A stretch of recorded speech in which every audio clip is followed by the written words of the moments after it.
నమస్తే శ్రీమాత్రే నమః శ్రీ కృష్ణాయ నమః భక్తి టీవీ ప్రేక్షకులకు స్వాగతం సుస్వాగతం 27 ఆగస్టు 2025 నాటి మేషాది ద్వాదశ రాశుల వారికి ఎలాంటి ఫలితాలు ఉన్నాయి, ఎలాంటి గ్రహస్థితులు ఉన్నాయి, వాటి యొక్క ప్రభావం ఎలా ఉండబోతోంది అనే అంశంలో ముందుగా మేషరాశి వారికి చూసుకున్నట్టయితే కనుక గ్రహస్థితులు సూర్యుడు 1వ స్థానంలో, చంద్రుడు 4వ స్థానంలోను, మంగళుడు 6వ స్థానంలోను సంచారం చేస్తున్నారు.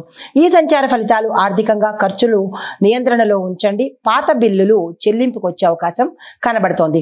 వ్యాపారం కొత్త ప్రాజెక్టులు ప్రారంభించవచ్చు, అయినప్పటికీ జాగ్రత్తలు తీసుకునే ప్రయత్నం చేసుకోండి. ఉద్యోగస్తులకు సహచరుల యొక్క సహాయం అందుబాటులోకి వస్తుంది. కొత్త అవకాశాలు కూడా అందుబాటులోకి వస్తాయి. విద్యార్థులు చూసుకున్నట్టయితే కనుక ఏదైనా అసైన్మెంట్ విషయంలో జాగ్రత్తలు తీసుకోండి. ఆరోగ్యపరంగా చూసుకున్నట్టయితే కనుక తలనొప్పులు సంబంధించింది మినహా ఎటువంటి అనారోగ్య సూచనలు అయితే కనిపించట్లేదు. అది కుటుంబపరంగా చూసుకున్నట్టయితే కనుక చిన్న చిన్న గొడవలు వచ్చే అవకాశమే ఉంది, కానీ పెద్దగా అయితే ఏమి కనిపించట్లేదు, సామాన్యంగానే ఉండబోతోంది. రాజకీయ పరంగా చూసుకున్నట్టయితే కనుక నిర్ణయాలు కొంచెం ఆలస్యం అయ్యేటట్టుగాను కనబడుతోంది, జాగ్రత్తలు తీసుకోండి. పరిహారంగా బుధుడి యొక్క పూజ చేసుకోవడంతో పాటు నవగ్రహ ఆలయంలో బుధుడికి సంబంధించిన మీ పేరిట అర్చన కానీ, పూజ కానీ, దానం కానీ చేయించుకున్నట్టయితే మంచి ఫలితాలు పొందుతారు. నమస్తే. తదుపరి రాశి వృషభ రాశి. ఈ రాశిలో గ్రహస్థితులు చూసినట్టయితే కనుక శని భగవానుడు స్వీయంలోను క్రమ పద్ధతిలోను సంచారం చేస్తూ చంద్రుడు 5వ స్థానంలో సంచారం చేస్తున్నాడు. ఈ యొక్క ఫలితాలు ఆర్థికంగా చూసుకున్నట్టయితే కనుక స్థిరమైన ఆదాయము, చిన్ని లాభాలను కలగజేస్తున్నాడు. వ్యాపార పరంగా చూసుకున్నట్టయితే కనుక భాగస్వామ్య వ్యాపారము సక్సెస్ అయ్యేటట్టుగా కనబడుతోంది. కొత్త ప్రాజెక్టులు కూడా వచ్చే అవకాశం కనబడుతోంది. పెట్టుబడులకు అనువైన సమయము. ఉద్యోగస్తులకు మీకు పేరు ప్రతిష్టలతో పాటు ప్రమోషన్స్ రావడము, ప్యాకేజ్ పెరిగే అవకాశాలు, కీలకమైన నిర్ణయాలు తీసుకునేందుకు ఈ రోజు చక్కని అవకాశము. విద్యార్థులకు చూసుకున్నట్టయితే కనుక చక్కని ఫలితాలు పొందుతారు. విజయం సాధించే అవకాశము కనబడుతోంది.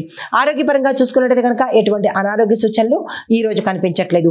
కుటుంబపరంగా చూసుకున్నట్టయితే కనుక సానుకూలమైన అంటే వాతావరణమే కుటుంబంలో కనబడుతోంది. ఒక కీలకమైన శుభవార్త మీకు అందుబాటులోకి వస్తుంది. రాజకీయ పరంగా చూసుకున్నట్టయితే కనుక రాజకీయ పరంగా ఈ రోజు చాలా చక్కని అనువైన సమయము. మీ యొక్క ప్రయత్నాలు ఏవైనా సక్సెస్ అయ్యే అవకాశం కనబడుతోంది.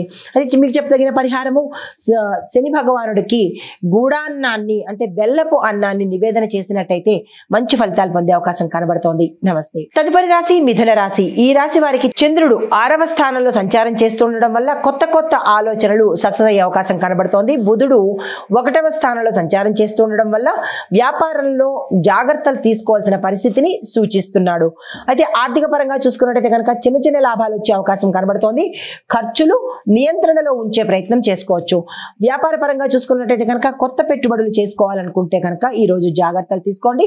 తప్పదు అనుకుంటే కనుక మంచి చెడు విచారించి ముందుకెళ్లే ప్రయత్నం చేసుకోండి. ఉద్యోగస్తులకు మీ యొక్క పనిచేసే ప్రాంతంలో కొంతమందితో విభేదాలు రావడము, అది మీకు కీలకమైన అంశంలో ఇంపాక్ట్ పడేటట్టుగా కనబడుతోంది. ఈ విషయంలో జాగ్రత్తలు తీసుకోండి. విద్యార్థులకు చూసుకున్నట్టయితే కనుక మీరు అన్ని విధాలా సక్సెస్ అయ్యే అవకాశం కనబడుతోంది. ఈ రోజును మీరు గోల్డెన్ పీరియడ్ గా అనుకుని వృధా చేసుకునే ప్రయత్నం చేసుకోకండి. ఆరోగ్యపరంగా చూసుకున్నట్టయితే కనుక తలనొప్పులు, చిన్న అలసటే తప్ప పెద్ద అనారోగ్య సూచనలు అయితే ఈ రోజు ఏమీ కనిపించట్లేదు.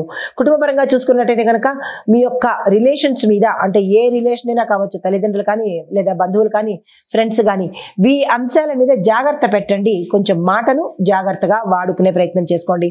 రాజకీయ పరంగా చూసుకున్నట్టయితే కనుక వాదనలు పెరగడంతో పాటు పెద్ద నిర్ణయాలు తీసుకోవాలన్నా లేదా అంటే కొన్ని కీలకమైన అంశాల్లో మీ మీద ఇబ్బందికరమైన వాతావరణం జరిగే అవకాశం కనబడుతోంది. జాగ్రత్తలు తీసుకోండి. అయితే మీకు చెప్పదగిన పరిహారాలు, ఈ రోజు ఏ పని మీదైనా వెళ్ళేటప్పుడు ఆకుపచ్చ వస్త్రాన్ని ధరించుకుని వెళ్ళడం మంచిది. రెండవది బుధ గాయత్రి మంత్రం కానీ, బుధుడి యొక్క స్తోత్రపారాయణ కానీ చేసుకున్నట్టయితే మంచి ఫలితాలు పొందే అవకాశం కనబడుతోంది. నమస్తే.